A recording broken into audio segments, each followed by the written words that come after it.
Esta semana en la clase y en la lectura hablamos sobre el census y miramos mucho la información de los hispanos aquí en los Estados Unidos y con esa información podemos saber un poquito de funciona, ah, cómo funciona la migración de los hispanos y también cuáles efectos puede tener en diferentes profesiones. Y por ejemplo, en la mía, yo estoy estudiando el periodismo y quiero trabajar um, en el periodismo en inglés y también en español. Entonces es muy importante para mí personalmente, para mi carrera, poder entender um, los diferentes tipos de hispanos que viven en los Estados Unidos y en cuáles áreas viven. Entonces, por ejemplo, una de los pedazos de información que me ayudó mucho a conocer poquito más sobre la población hispana es la figura 3 que está en página 7 del census. Entonces, esta es un pie chart, entonces enseña um, la distribución porcentual de la población hispana en los Estados Unidos en el 2010. Entonces enseña que una mayoría de los hispanos está en California, el 27%. Entonces es un pedazo muy grande en comparación a otros países como Colorado, que es solamente 2.1%, y también aquí en Arizona, donde, en mi opinión, la población hispana es muy grande, en mi opinión, pero ver que solamente es el 3.8% de los hispanos distribuidos en todos los Estados Unidos es muy interesante poder ver eso. Entonces, algo que puede ayudar con el periodismo, para mí, por ejemplo, sería si yo trabajara en California, tendría muchos más recursos y podría hablar con más gente y podría tener más información sobre la cultura hispana, porque obviamente tendría más hispanos a mi alrededor, entonces podría tener una conexión más profunda con los hispanos en comparación si trabajara en otro lugar como Colorado. Obviamente hay muchos hispanos en Colorado, pero es diferente porque la mayoría de los hispanos están en California, entonces ese es un lugar donde podría comunicarme con más hispanos. Entonces eso podría ayudar al periodismo y también podría ayudarme a mí para averiguar cuál tipo de audiencia voy a encontrar y cómo puedo mejor ayudarlos a ellos.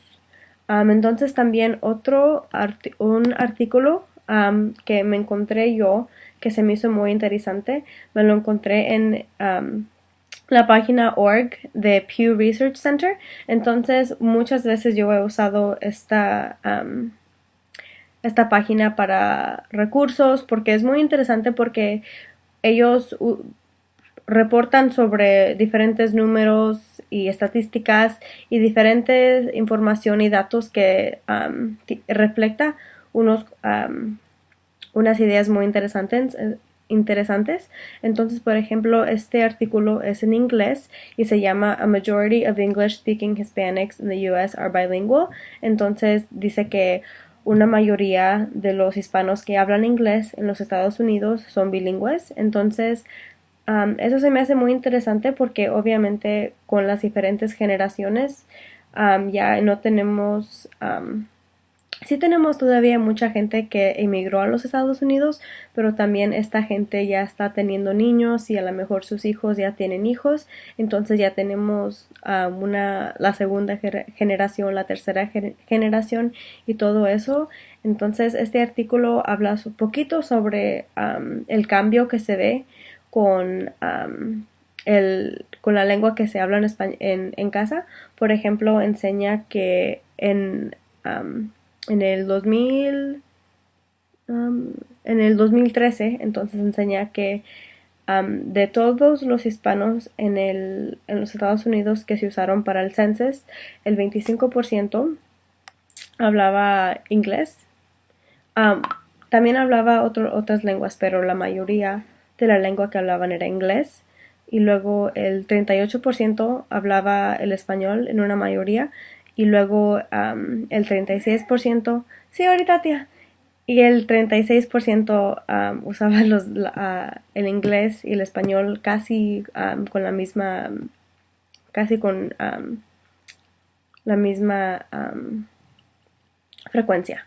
Entonces, para el periodismo, algo que esto puede enseñar es que obviamente en este año, cuando se tomaron estas estadísticas, el español, con todos los hispanos, el español era la lengua que se usaba más en español. Entonces, esto puede afectar el periodismo porque enseña que la mayoría de los hispanos pueden ver las noticias en español y pueden conseguir sus noticias en esa lengua. Entonces, también algo más de lo que habla el artículo habla de de qué piensa el census que va a pasar en el año 2020. Entonces, estando ahorita en el 2017, ya estamos acercando ese año. Entonces, es muy interesante ver que el census dice que ellos creen, con las estadísticas que tienen, que el inglés en la casa va a aumentar de un 26% a un 34% en 2020. Entonces, eso es 8% de aumento. Entonces, también piensan que durante este periodo los que hablan español por una mayoría en casa va a bajar desde 73% a 66%. Entonces esto es muy importante porque cuando alguien piensa de las noticias, muchos hispanos las ven cada noche en español. Es parte de, yo creo, la cultura. Cuando yo crecí, siempre cada noche mirábamos las noticias en español como familia. Entonces, ver que se puede usar más inglés en casa en vez de español, es poquito. Tenemos que asegurarnos como periodistas que las noticias que estamos poniendo afuera son noticias que importan y noticias que los hispanos quieren saber. Entonces también es muy importante ver qué tipo de hispanos tenemos en nuestro estado. Entonces, por ejemplo, si como en Miami hay muchos cubanos, entonces muchas de las noticias deben de ser sobre cosas que les importan a los cubanos para que ellos puedan puedan seguir viendo las noticias en español y para que no empiecen a mirarlas en inglés. Entonces eso es muy importante para el periodismo y es algo que el census me enseñó y es muy útil poder ver estos datos y la información que nos presenta.